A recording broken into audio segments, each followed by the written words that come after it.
Halo sahabat Life Plus, banyak banget teman-teman kita menanyakan soal dana darurat, dan hari ini saya akan membahas apakah dana darurat itu sama dengan tabungan biasa.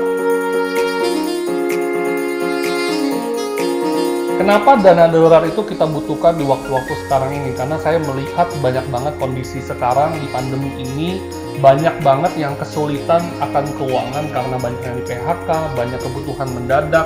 Makanya kita hari ini perlu menyiapkan dana darurat. Dan perlu saya kasih tahu, dana darurat itu beda banget dengan tabungan biasa. Karena tabungan biasa itu mungkin bisa dipakai kalau emang kita ingin beli kebutuhan sehari-hari. Tapi dana darurat itu biasanya kita pakai waktu kita mengalami kondisi yang tidak bahagia. Dan kondisi tidak bahagia itu biasanya disebabkan oleh beberapa hal. Nah, hari ini saya akan kasih tahu contoh-contohnya. Apa sih kondisi-kondisi yang bisa kita pakai untuk kita memakai dana darurat itu? Yang pertama adalah ketika kita kehilangan pekerjaan kita.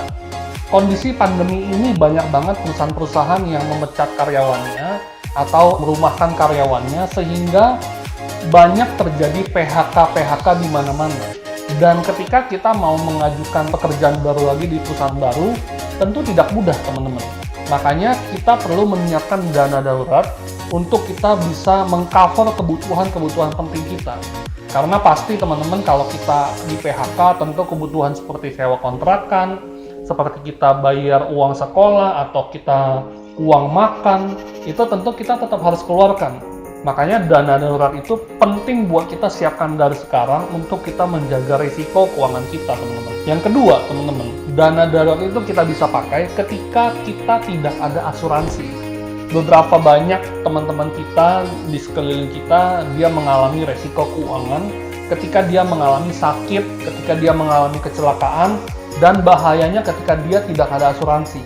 Nah, ketika dia tidak ada asuransi, maka uang yang kita pakai untuk membayar biaya sakit penyakit di rumah sakit adalah dari dana darurat, teman-teman. Makanya penting banget buat kita untuk kita bisa punya asuransi dari sekarang untuk kita bisa mengecilkan resiko-resiko itu. Nah, teman-teman perlu tahu juga, kita penting buat kita punya asuransi dan kita punya BPJS, teman-teman. BPJS juga banyak kelemahan, banyak kelebihan, asuransi juga ada kelemahan, ada kelebihan. Teman-teman bisa cek di video yang lain tentang BPJS Fit Asuransi. Pastikan teman-teman bisa lihat dan pelajari pentingnya kita mempunyai BPJS atau kita mempunyai asuransi kesehatan swasta. Yang ketiga, teman-teman, dana darurat biasa kita pakai buat apa? Biasanya dulu waktu suka bawa motor, saya biasanya pernah mengalami yang namanya bocor ban. Bahkan bisa seringkali seminggu saya bisa bocor ban sekali, 2 kali, 3 kali, bahkan saya bisa sampai ganti ban. Dan biaya itu kita pakai dari mana, teman-teman? Biaya itu kita pakai dari dana darurat, teman-teman. Makanya penting banget untuk kita menyiapkan dana darurat ketika kita mengalami alat transportasi kita yang rusak.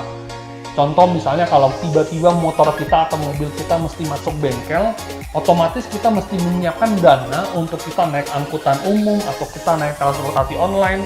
Tentunya itu membuat cost yang lebih besar. Makanya teman-teman harus menyiapkan dana darurat itu dari sekarang untuk menjaga risiko-risiko seperti itu. Kondisi pandemi ini banyak banget yang ngalamin kondisi keuangan yang berantakan dalam keluarga. Tentunya yang keempat ini adalah ketika kita mengalami bencana alam atau bencana pandemi, teman-teman. Bencana alam tentunya membuat kita perlu merenovasi rumah, tentunya perlu kita mengubah rumah kita, atau mungkin kita tahu di Indonesia banyak banget terjadi banjir, terjadi gempa bumi, itu juga kita mesti menyiapkan dari sekarang. Mungkin teman-teman juga bisa mulai berpikir untuk memiliki asuransi rumah, memiliki asuransi mobil. Kita nggak tahu apa yang terjadi resiko ke depannya, tapi dana darurat itu kita siapkan dari sekarang supaya resiko-resiko itu tidak membuat keuangan kita jadi berantakan. Nah, makanya 4 hal tadi harus kita pikirkan dari sekarang supaya resiko-resiko seperti itu tidak bisa mengganggu keuangan kita.